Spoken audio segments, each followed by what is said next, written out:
Hi guys, I'm doing basically an add-on to how to be a good girlfriend tips, except this one's for boys too. And so is how to be a good girlfriend. It kind of works both ways. But my first tip doesn't really work for guys.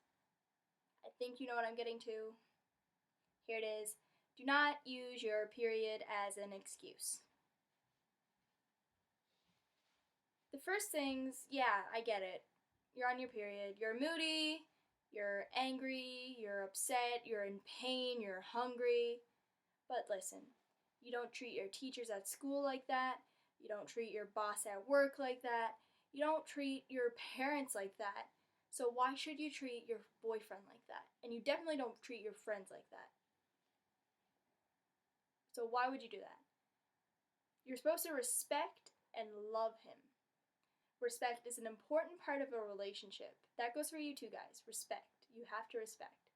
So do not ever use it as an excuse, because I know people who've told me before, guys, who said that can turn a straight man gay, hearing that excuse too many times. And I'm not saying that being gay is bad. I'm a really strong gay supporter, and I love them. I really want a gay best friend. Still waiting for one, but he hasn't shown up yet. But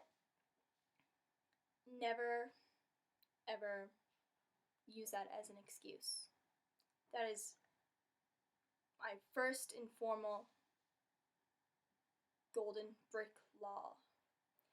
Secondly, fighting is healthy, but too much fighting is unhealthy.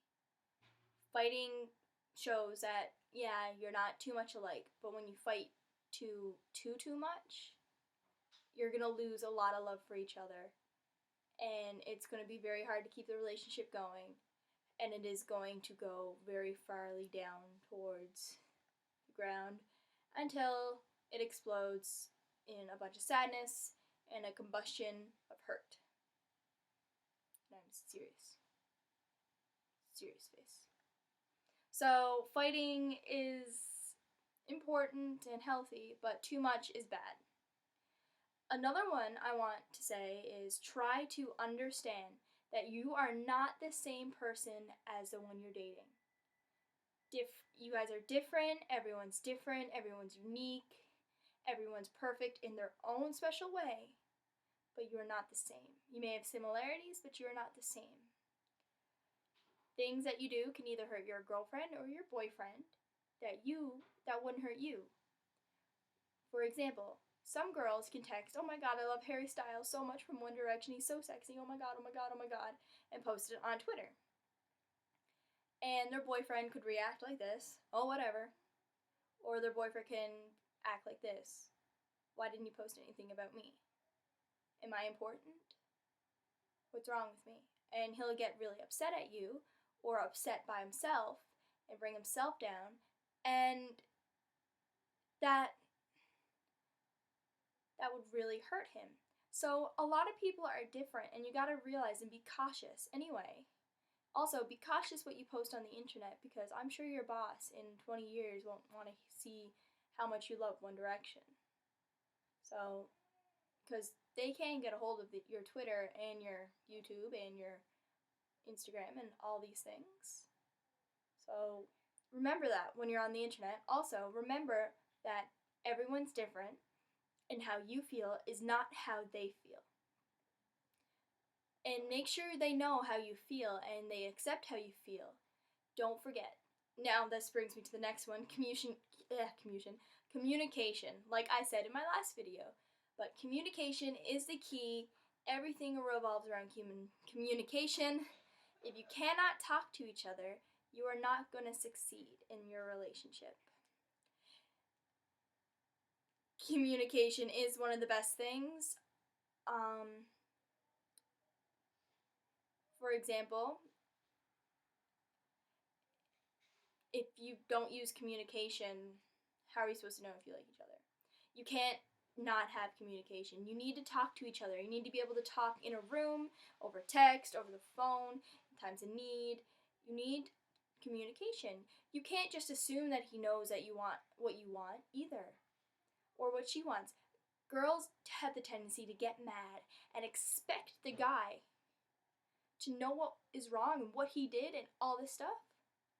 But in reality, guys aren't as smart as girls can think they are, and neither are girls. If a guy gets upset, they're gonna have to tell you what is wrong. Because if you don't tell them what is wrong, then how are they supposed to know? It's communication. Like, if he hurts you, don't blurt it out into the world. Like, don't yell at him when he's with his friends or when you're with his friends. Okay? Don't flip and expect him to know what he did. Wait till you're alone in a private place or just one-on-one and say, or tell him that you want to talk and see if he'll walk out with you for a bit. And just tell him, like, it really hurt me when you hugged Jenna and picked her up and flicked her around and held her tight. Like, if he did something like that, because, like, Jenna might be his 15th cousin and you don't even know, and he's like, oh, no, sorry, babe. She's like my 15th cousin. Like, really good friends of the family. I wouldn't date her. I'm sorry, I won't do that again. Or if he's texting a girl constantly, don't get mad at him. Tell him, babe, it kind of hurts because I feel like you want her more than me, and he'll just explain to you it's not or it is, and if it is, that's really sad and I'm sorry. Same with guys. Guys, you can do the same thing. Girls are pretty reasonable, but they might flip back because girls do flip sometimes because they think it's perfectly responsible what they're doing and they think that they're being okay, but you just gotta address it in a calm manner. Alright, so the next tip. Realize that it is not going to be 24/7 all the time. By this, I mean you're not going to be texting all the time, you're not going to be talking all the time, hanging out all the time. At the beginning of a relationship, that's what it feels like for the first long while. But then you break off again, and you realize you have classes in school, so you're doing school, you have work, you have friends, you have family, and what you soon are going to do is make time for your boyfriend and make time for your friends. You're going to go to work, go to school, do your homework, hang out with some of the girls, hang out with the guys, hang out with your boyfriend, hang out with your girlfriend. That's what you're going to do. And it's not going to be every single day. It might be twice a week, once a week, 3 times a week. No, not at all 1 week. But that does not mean you're not going to see each other walking through the halls or see each other or text each other. Yeah, you're going to probably text each other as you're going to bed late at night, or you're going to text each other a bit throughout the day, not have like a constant texting war. You'll text to make plans, but you have to realize that it's going to break like that, so don't be alarmed when it happens. Because when it happened to me with Bradley, who I'm still dating now, currently 11 months today, I thought he was trying to break up with me. I thought that he didn't like me. I thought that I did something horribly wrong, and he was just hanging out with friends. I thought he was cheating. I started panicking. Everything went through my mind, like the little tape roller of everything going through your mind. The biggest list on a scroll, and you're there like, oh my god, what did I do? What did he do? What is he doing? And don't become like that. I'm giving you a warning now that it is gonna happen, and trust me. Because I used to think he was cheating when I called him and he's with the friends. If you have a boyfriend who doesn't have a history of cheating or anything, don't be too worried about it. But there are signs of him cheating when you'll know. But you can say, babe, are you cheating? Are you anything? Don't accuse him too much. Ask him calmly when you're alone, like I said before, and tell him why you're concerned and worried, and he may laugh at you and make you smile, and then you'll realize. So that's a really happy moment that you guys will have. Another thing that has to do with moving forward in a relationship, don't push each other into anything you do not want to do or what the other isn't ready for. There's a difference in between pushing them forward to go to somewhere that they want to go but not want to go, and don't physically push them, like seriously, no physically pushing, that's abuse. But you can't keep nagging them like, hey, you want to do this, you want to do this, when they're not ready. You know they're not ready. And you can see it in them that they're not ready. And they're telling you over and over and over that they are not ready and they do not want to be ready and they are not thinking of being ready. Do not push them. And this happens a lot for teenagers and a lot for girls. And guys can be pushed into it too.